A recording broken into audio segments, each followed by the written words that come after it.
என்ன என் ஆனந்தம், என்ன என் ஆனந்தம் சொல்லக்கூடாதே. என்ன என் ஆனந்தம், என்ன என் ஆனந்தம் சொல்லக்கூடாதே.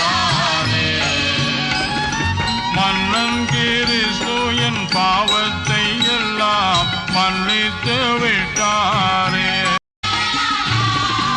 வெள்ளங்கி பொன்மூடி வாத்தியம் மேல் வீட்டில் ஜெய கொடியுடனே மண்ணுலகில் வந்து விண்ணுலகில் சென்ற மன்னனை ஸ்தோத்தரிப்போம்.